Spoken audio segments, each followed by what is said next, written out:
रामायण में माता सीता को जानकी कहकर भी बुलाया जाता है। देवी सीता मिथिला के राजा जनक की पुत्री थीं, इसलिए उन्हें जानकी भी कहा जाता है। माता सीता को लक्ष्मी का अवतार भी माना जाता है, जिनका विवाह अयोध्या के राजा दशरथ के पुत्र और खुद भगवान विष्णु के अवतार भगवान श्री राम से हुआ था।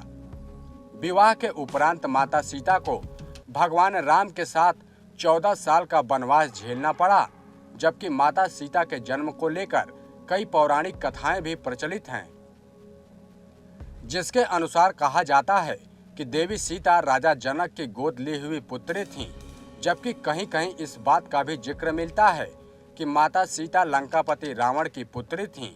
ऐसे में ये सवाल उठता है कि आखिर माता सीता का जन्म कैसे हुआ था। तो चलिए इस खबर के जरिए हम आपको बताते हैं माता सीता के जन्म से जुड़ी 2 पौराणिक कथाओं के बारे में।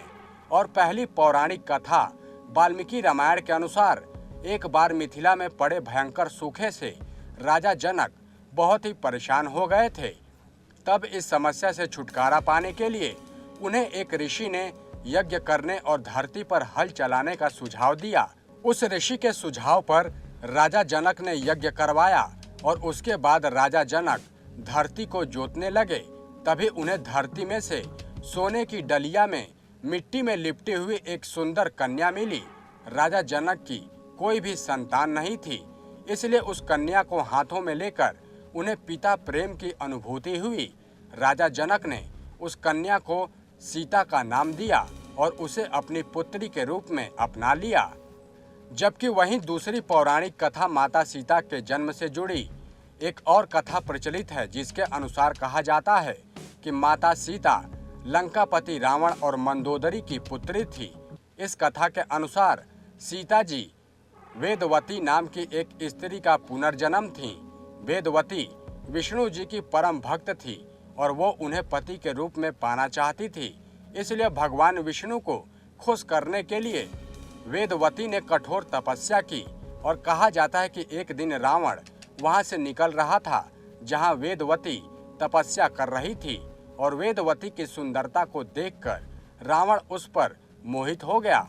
रावण ने वेदवती को अपने साथ चलने के लिए कहा, लेकिन वेदवती साथ जाने से इनकार कर दिया।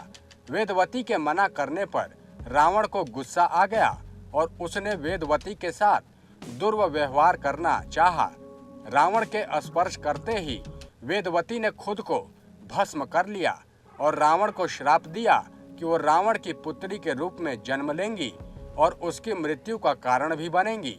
कुछ समय के बाद मंदोदरी ने एक कन्या को जन्म दिया, लेकिन वेदवती के श्राप से डरे हुए रावण ने जन्म लेते ही उस कन्या को सागर में फेंक दिया, जिसके बाद सागर की देवी वरुणी ने उस कन्या को धरती की देवी पृथ्वी को सौंप दिया और पृथ्वी ने उस कन्या को राजा जनक और माता सुनैना को सौंप दिया।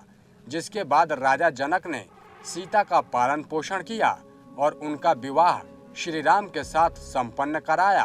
फिर वनवास के दौरान रावण ने सीता का अपहरण किया, जिसके कारण श्री राम ने रावण का वध किया और इस तरह से सीता रावण के वध का कारण बनी। माता सीता का जन्म, जिससे ये दोनों पौराणिक कथाएं जुड़ी हुई हैं, लेकिन इनमें से कौन सी कथा सच है और कौन सी कथा सच नहीं है, इसका रहस्य तो खुद भगवान राम ही जानते हैं। नेक्स्ट 9 स्पिरिचुअल से विनीत राय की रिपोर्ट।